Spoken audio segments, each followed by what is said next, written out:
remember when I came to Scotland and to Elgin, it was something completely new for me to meet a permanent deacon. You know, back in my home country, diaconate is a temporary stage between being not ordained and then being ordained priest. So what does it mean to be a permanent deacon? Well, to me, it's a way of, I suppose, it's sort of fulfillment of a lifelong ambition, I suppose, in a way. I've always felt that perhaps I was never doing enough in the church, and although I've been involved in church activities during my working life, professional work, there was never much opportunity, you know, to get where I would like to have got. So that's what it means to me. I'm now doing something that I feel, A, that I can do, and B, I love doing, and I get great satisfaction from doing it, particularly in dealing with people,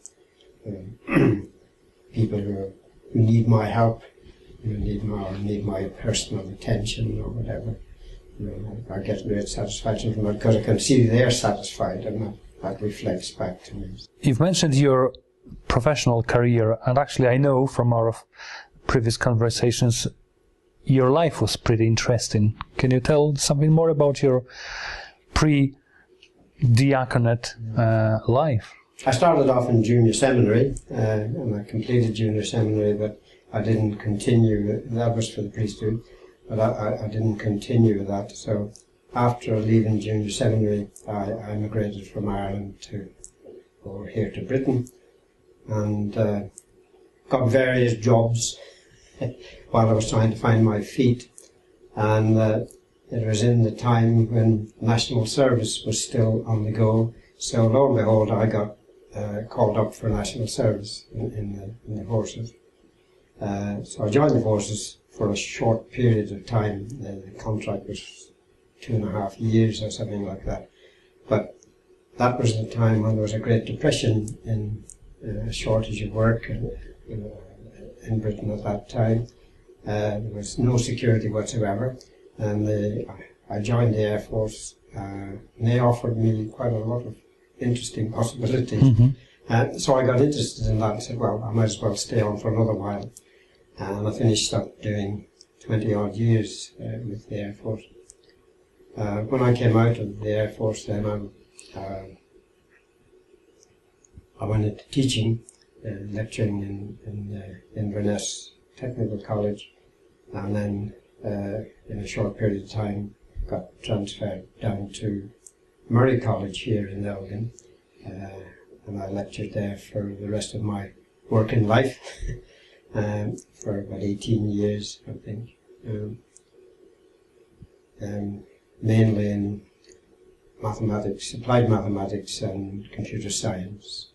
When did you find that idea of becoming an ordained person? It was always there. Whilst I was a lay person, I still got involved in things like the Legion of Mary when it was in full swing. So I don't think I ever lost the idea of a vocation.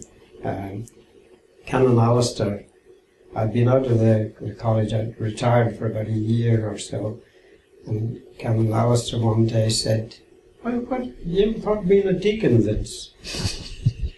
And I said, "Oh, I don't know," but it triggered something.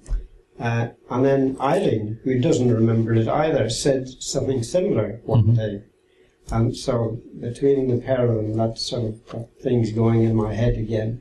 And I thought, well, here is an opportunity maybe to realise what I initially thought of about 40-odd years ago. So I feel this is a fulfilment of what I started with the Millhead Fathers in Freshford in 19 49. Part of your discernment was your wife. Yes, strange enough. She doesn't remember this, but... What has been her attitude to your involvement in church's activity to such extent? I remember from Elgin. Not all good, quite honestly. You know, sometimes, because I don't think any of the wives of deacons fully realise just how involved their partners are going to be in church. So quite often it was difficult. Mm-hmm. You know, it was difficult for her to come to terms with me not being available at certain times, which seemed to be more often than she would have expected. She would always come back to it and say, well, that's your choice, and we would discuss it and argue about it and do whatever was necessary, and then just accept things as they were. But without her her backing, or without her support, it would never work. It just would not work. You couldn't be, I would say me personally, but all deacons, no deacon could, permanent deacon could be successful or even acceptable if you didn't have the full support of your spouse. You know. And it is a great sacrifice for them, more so than it is for the deacon. I was observing you, looking at you, at your involvement in the parish, especially as a Catholic chaplain to Dr. Gray's Hospital, and I was admiring how much you were given to people you were visiting, not just in the hospital, also people, sick people, housebound people in the parish. I know from my experience it's not the easiest pastoral activity, because sometimes you may feel helpless in the face of someone suffering. Strangely enough, that's the area that I get most satisfaction from. I mean, I enjoy doing any pastoral work, but certainly from chaplaincy or visiting the sick, taking communion to the sick, because you can feel that our relationship. You know, they're very delighted, or that's what comes over to me. They're very delighted to see you. They're very delighted to share their suffering or whatever it is with you. And it's the fact that they show their appreciation so much, even just in the way they speak or whatever, that is very satisfying. So I enjoy that more than anything else. Although I'm not particularly good with people, conversation-wise, I'm not a great conversationalist, but that doesn't seem to matter. Just be yourself. So what does it mean, not on a technical but spiritual level, to be a deacon? I know it's not an easy question. From a spiritual point of view, I find it very uplifting. You know, it's not easy. I'm not trying to say it's easy and it's all enjoyment, but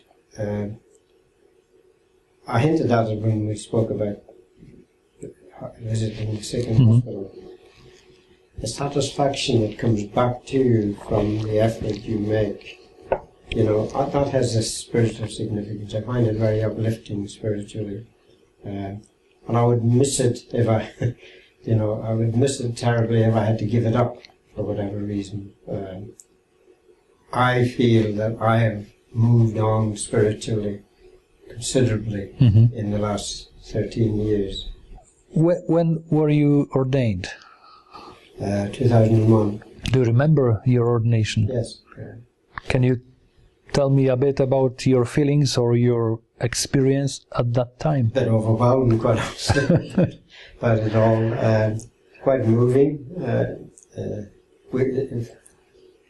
I was ordained in Greyfriars Convent Bishop Mario suggested it, and I made history because I was the first person to be ordained in the convent since the Reformation. Oh, that's very interesting. 3 people who were there were Bishop Mario, myself, and a priest from Burghead. So we had a priest, a deacon, and a bishop, all from the Elgin area, again for the first time at an ordination. There was a little joyful bit in the middle of it when my daughter was doing a reading, and when she came up to do the reading, the book wasn't open at the right place, so we couldn't find the reading. So my younger daughter ran off because she knew she had it written on a piece of, typed out on a sheet of paper, and she brought that in, and my daughter carried on reading as if nothing happened. So a light interval. Yeah. But yes, a very enjoyable day. I think Eileen got a bit emotional at times, but all the family, all of them were quite emotional, because probably they hadn't visualized that aspect of it, particularly with the things we said, the liturgy, parts of the liturgy, the prostrating before the altar, and that they find that quite a bit overwhelming for them, so, and emotional. But an enjoyable day. Were you ordained just on your own, or were there more candidates at your ordination? Just you. Were you the first permanent deacon in the diocese? Oh my goodness, no. John Footers and Jack Cook, they were the first. Thank you very much.